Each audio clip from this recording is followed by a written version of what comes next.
po, ako po si Lester at welcome po sa Panlasang Ilocano.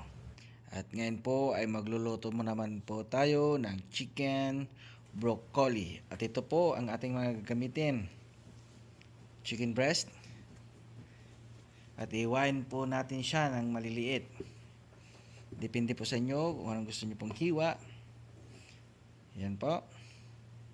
At ilalagay po natin siya sa isang canister or kaserola. At lalagyan po natin siya ng garlic powder,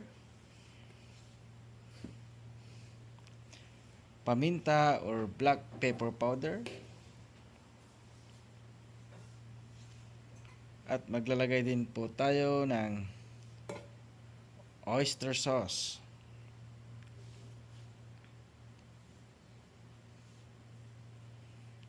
Yan po. At maglalagay din po tayo ng toyo or soy sauce. Ayan. At haluin po natin siya. Haluin po natin. Ganito. Depende po sa inyo kung kamayin nyo po. At maglalagay din po ako ng oyster cornstarch. Yan. At muli, halu-halin po natin siya ng mabuti. Yan po. At i-marinate po natin siya ng 30 minutes or 1 hour. Depende po sa inyo. At ito po ang ating mga ibang gagamitin.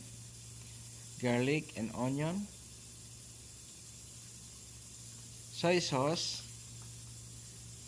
Cornstarch, pampalapot. At black pepper powder. Siyempre, lagyan natin ng carrots. Bell pepper.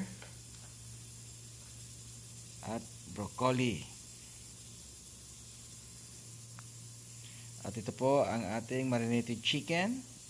At igigisa na po natin siya. Siyempre, maglalagay po tayo ng mantika or cooking oil sa mainit na kaserola. At pag mainit na, ilagay na po natin ang bawang. Halu-halin po natin hanggang sa maluto po ang ating bawang at sibuyas. Ayan. At pwede na po natin ilagay ang marinated chicken. Pwede na natin kanina.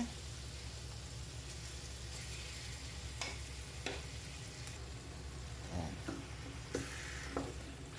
Halu-haluin po natin. Yan po.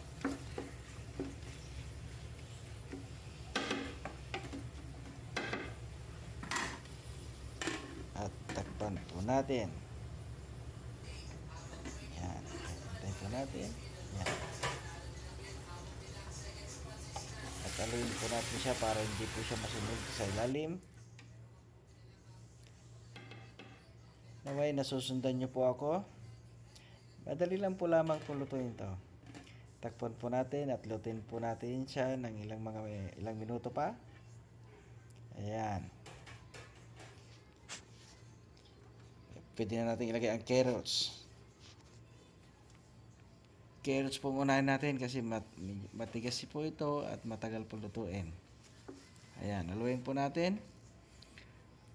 Yan, pag kumulo na po, pwede na po nating ilagay ang ibang kasangkap.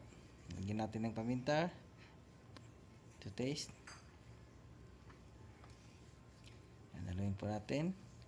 At pwede na po nating ilagay ang ating bell pepper. Yan.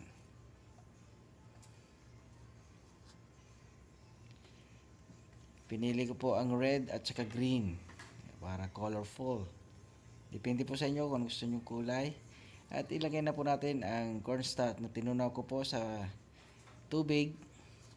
Yan. Depende po sa inyo kung gaano pong lapot ang gusto nyo. Yan. At pwede na po nating ilagay ang broccoli. Kunting luto na po to. At takpan po natin mga 2 or 3 minutes. Yan po. At haluin po natin siya.